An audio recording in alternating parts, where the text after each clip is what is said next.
नमस्कार, आप देख रहे हैं लोकतंत्र की बुनियाद। रोहिणी क्षेत्र के वार्ड 52 में स्थानीय लोगों को बेहतर सुविधाएं देने की दिशा में एक और कदम बढ़ाया गया है। रोहिणी सेक्टर 7 के B4, B6 और E4 पार्कों के साथ साथ सेक्टर 9 के पार्क में ओपन जिम मशीनें और नई हाई मास्ट लाइटें लगाई गई हैं। इन सुविधाओं का उद्घाटन उत्तर पश्चिम लोकसभा के सांसद योगेंद्र चंदोलिया और स्थानीय निगम पार्षद ऋतु गोयल ने नारियल तोड़कर उद्घाटन किया। उद्घाटन कार्यक्रम में बड़ी संख्या में स्थानीय निवासी, RWA पदाधिकारी, महिलाएं, युवा और वरिष्ठ नागरिक मौजूद रहे। लोगों ने जनप्रतिनिधियों का फूल मालाओं से स्वागत किया और क्षेत्र में हो रहे विकास कार्यों पर खुशी जताई। सांसद योगेंद्र चंदोलिया ने कहा कि लोगों को उनके घर के पास बेहतर सुविधाएं उपलब्ध कराना उनकी प्राथमिकता है। उन्होंने कहा कि पार्कों में लगाई गई जिम मशीनों से युवाओं और बुजुर्गों को स्वास्थ्य लाभ मिलेगा, जबकि नई लाइटों से पार्कों में आने वाले लोगों को सुरक्षा और सुविधा दोनों मिलेंगी। देखिए, आज हमारा जो ये वार्ड है ऋतु गोयल जी का, जो यहाँ से पार्षद हैं, डिप्टी मेयर रही हैं, यहाँ पर कई हमने ओपन जिम का उद्घाटन किया है, हाई मास्ट लाइट का उद्घाटन किया है और ये हमारे कुछ सांसद फंड से हैं, कुछ ऋतु जी के फंड से हैं। लोगों को ज़्यादा से ज़्यादा सुविधा मिले, इस बात का हमारा प्रयास है और 3-4 पार्कों के अंदर ये है और लगातार पार्कों में लगातार ये काम हमारा आगे चलता रहेगा और पूरे 52 वार्ड को बहुत सुंदर वार्डों के अंदर हमारा लक्ष्य है। और हमारी दिल्ली की मुख्यमंत्री रेखा गुप्ता जी ने काफी पैसा हमें दिया है इस क्षेत्र के विकास के लिए और DDA भी प्रयासरत है, कॉर्पोरेशन भी प्रयासरत है। हम क्षेत्र के काम को आगे बढ़ाएंगे और वैसे भी हमारे इस क्षेत्र के जो विधायक हैं, वो दिल्ली विधानसभा के स्पीकर हैं, वो भी अपना फंड से काम कर रहे हैं। हमारे मेयर साहब भी यहीं से हैं, प्रवेश भाई जी, वो काम कर रहे हैं, सुविधा कौशिक जी। एक रोहिणी विधानसभा जो है एक आदर्श विधानसभा हमारे निगम पार्षदों ने, हमारे MLA ने बनाई है।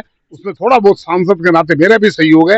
मैं क्षेत्र के सभी निवासियों को शुभकामनाएं देता हूं और कहता हूं इसी प्रकार जो कोई काम हो आप हमें बताएं, हम काम मिलकर काम करेंगे। मुख्यमंत्री जी ने कहा है 22 लोगों की मृत्यु हुई है, लेकिन हमने आज मुख्यमंत्री से बात की थी, हमारे प्रदेश अध्यक्ष हर्ष मल्होत्रा जी ने बात की है। अधिकारियों को सख्त निर्देश है, अगर उनका कोई गड़बड़ है, उनका फायर का NOC नहीं है या कुछ चीजें हैं, तो आप कार्रवाई करेंगे, लेकिन पहले आपको नोटिस देना पड़ेगा 1 महीने का। ये इस प्रकार का तोगड़ की बात नहीं होगी कि SDM या JE, AE, XCN, DC किसी मकान पर जाकर खड़ा हो जाए। पहले उसको नोटिस दीजिए, उसको मौका दीजिए ठीक करने का। अगर वो मौका नहीं करता है, उसके बाद कार्रवाई की बात करें। इस प्रकार का वो जानबूझकर दुर्घटना वो नहीं हुई है, लेकिन उस दुर्घटना को ध्यान में रखते हुए आज से आगे ऐसी दुर्घटना ना हो, इसका हमारी ट्रिपल इंजन सरकार प्रयास कर रही है। अधिकारियों को मैंने भी बात की है, मेरे यहाँ दोनों DM, दोनों DC से बात की है, किसी भी व्यक्ति को नाजायज तंग नहीं किया जाएगा तो नहीं किया जाएगा। अवैध निर्माण का बिल्कुल हम खिलाफ हैं। लोग अपना रहने का मकान बनाएंगे, अच्छे तरीके से मकान बनाए, उस पर हम उनके साथ खड़े हैं। लेकिन अवैध निर्माण, जमीन पर कब्जा करके 15 फुट हाइट से ऊपर, 15 मीटर हाइट से ऊपर, ये किसी भी जो नियम है, नियमों के तहत जो काम करेगा उसके लिए हम साथ खड़े हैं। जो नियमों को तोड़ेगा हम उसके साथ नहीं खड़े, लेकिन फिर भी उनको नोटिस देकर, 30 दिन का नोटिस देकर उनको ही मजबूर कीजिए कि वो अपनी चीजों को ठीक करें। सांसद जी के फंड के माध्यम से अपने वार्ड में हमने कई पार्कों में जिम लगाए हैं, बेंचेस लगे हैं जगह जगह और कई जो है लाइट्स लगी, हाई मास्ट लाइट्स है। तो ये सांसद जी ने फंड दिए थे और कुछ काम मेरे निगम फंड से भी हुए हैं। तो आज ये हमारे लिए सौभाग्य की बात है कि हमारे माननीय सांसद उत्तर पश्चिम लोकसभा के चंदोलिया जी हमारे बीच आए थे और उन्होंने सभी पार्कों के जिम के, लाइट्स के, बेंच के उद्घाटन किए हैं।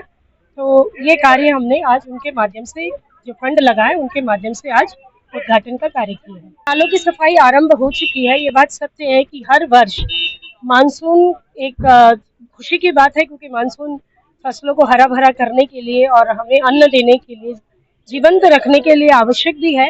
लेकिन साथ ही यह भी है कि कुछ समस्याएं होती है मानसून में, क्योंकि जितना ड्रेनेज सिस्टम है वो साफ ना हो तो भर जाता है, या उसमें कोई व्यवधान हो तो वो उतने फ्लोज का बेटर नहीं होता, भली भांति नहीं होता, तो उसमें ब्लॉकेज की समस्या होती है। तो हमारे वार्ड में भी जो है कई ड्रेनेज साफ हो चुके हैं। मेरे पास उसका पूरे फोटोज भी है, वीडियोस भी है और आगे होंगे भी और हो रहे हैं, क्योंकि वर्षों से अवैध निर्माण दिल्ली में ही नहीं पूरे भारतवर्ष में हो रहा है। और मैं व्यक्तिगत तौर पे अवैध निर्माण के बिल्कुल पक्ष में नहीं हूँ। अवैध निर्माण ही नहीं बल्कि सड़कों पर जो अवैध फुटपाथ पर रेहड़ियाँ लगती है, जो बैठे हैं, मैं चाहती हूँ सबका रोजगार चले। हमारे जो ऐसे भाई बंधु हैं जिनको अपना घर परिवार चलाने के लिए, जो नाई है, चाय वाले हैं, धोबी है, इस तरह के लोग, मोची है, तो उनको आवश्यक है कि वो अपनी रोजी रोटी चलाए। पर एक स्थिति ऐसी होनी चाहिए अपनी सीमाओं में रहकर। देखिए आप बिल्डिंग सप्लायर्स है किस तरीके से सड़कों पर फैल कर बैठे होते हैं और प्रदूषण के वक्त भी ना वो उनको जो उनका सामान रहता है उसको ढकते हैं। तो ये जो अवैध सिस्टम है, मकान भी कई मकान तो ऐसे बने हुए हैं कि उनको खुद जान माल की हानि होगी, उन्हें ही नुकसान होगा। अब आप मालवीय नगर में होटल का केस देख ही रहे, जो दुर्घटना हुई, मतलब कि 25 कमरे जो है 5 कमरे के बदले बना लिए गए, तो किसको नुकसान हुआ? इतनी लोगों की जान गई, कितना दुखद रहा। खुद होटल मालिक जो है अब मारे मारे भाग रहे हैं, गिरफ्तार किए गए। तो ये सबको सोचना चाहिए कि अगर अपने शहर को सुंदर बनाना है, दूसरों का जीवन भी, अपना जीवन भी सुरक्षित रखना है, क्योंकि आगे वो भी नहीं कानून से बच पाएंगे।